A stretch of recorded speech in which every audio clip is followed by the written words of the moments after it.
Foreign ministers from the Group of 7 countries meeting in Germany have called for an end to Russia's blockade of Ukraine's ports. German Foreign Minister Annalena Baerbock said Russia was waging a food war by causing millions of tons of grain to go to waste. Speaking at a gathering in Weissenhaus in North Germany, Baerbock said G7 countries would never recognise Russia's attempt to change international borders through war. The ministers vowed to increase pressure on Russia through sanctions and called on China to not undermine international efforts to isolate Moscow. Well, here's more of what the German Foreign Minister had to say. We support every measure and every step they are taking to ensure that people in Ukraine, and this is also our common goal as G7, can live as everybody else in Europe again in peace, but also in security and freedom in their own country. And we will support Ukraine on this path with whatever it takes to ensure that they have freedom and peace in their own country. And we have also made very clear that it's our goal that Russia's breach with international law, that the imperial strategy of an aggressor which breaches international peace order and law will not succeed. Well, let's bring in DW's chief international editor, Richard Walker, to unpick that G7 meeting for us. So, Richard, the German foreign minister said that they will be supporting Ukraine with whatever it takes to make sure that they have the freedom and peace in their own country. What did she mean by that? Yeah, well, I think what they've been talking about here at the G7 foreign ministers is the kind of support that G7 countries have been providing over the last 2 or 3 months of the war. Obviously, a lot of financial support, there's been humanitarian support, and increasingly over the last couple of months and in recent weeks, there's been increasing military support right up to the kind of heavy weapons that we've seen Western countries providing. And right here at the G7 foreign ministers meeting, the EU's foreign policy chief announced another 500 million euros of European Union money for heavy weapons to go to Ukraine. So there's that on the one hand, but also they're talking about trying to provide Ukraine with support with the issue of grain, which you just mentioned in the lead up just there. The fact that there are 25 million tons estimated to be stuck in Ukrainian harbors, can't get out onto the high seas because Russia is blockading those ports. Now, Annalena Baerbock had a pretty strong message on that, so we can take a listen to a clip.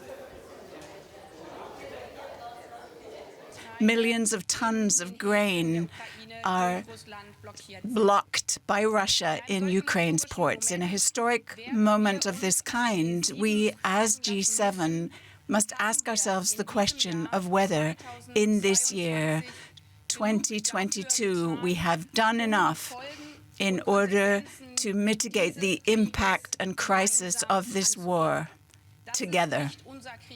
This is not our war. This is not a war waged by the international community. This is a war waged by the Russian president.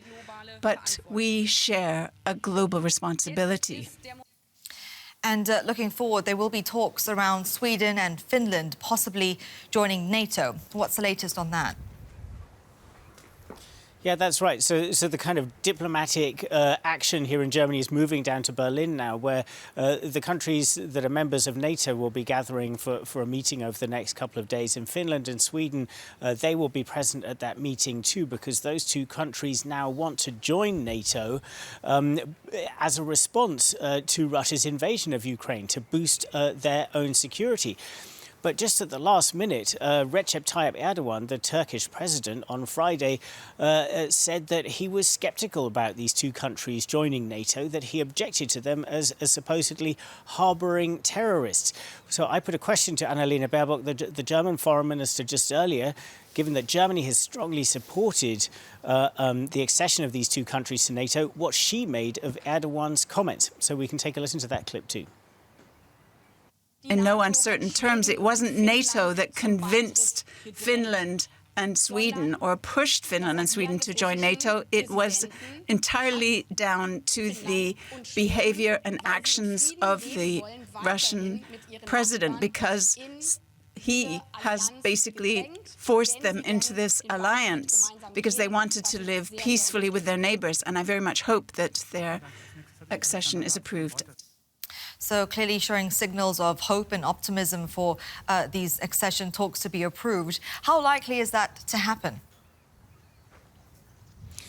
Well, to be clear, I mean, Turkey does have the ability, as a NATO ally, to stop another country joining. NATO rules do say that a unanimous agreement by all of the allies is needed for a new ally to join NATO.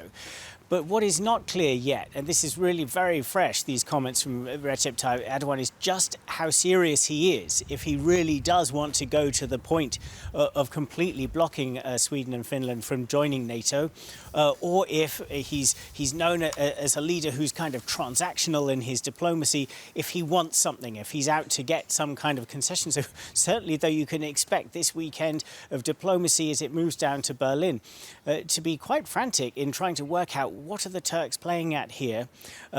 Is there something that they want, or is this a very, very serious objection to these two countries joining NATO? But however this turns out, you can certainly imagine that Vladimir Putin will be happy to be seeing this. Certainly the expansion of NATO is a huge setback for him. Somebody who ostensibly wants to prevent NATO from expanding at all. He will certainly be quite pleased, I think, to see this kerfuffle over Erdogan's comment. All right, DW's Chief International Editor, Richard Walker, thank you so much.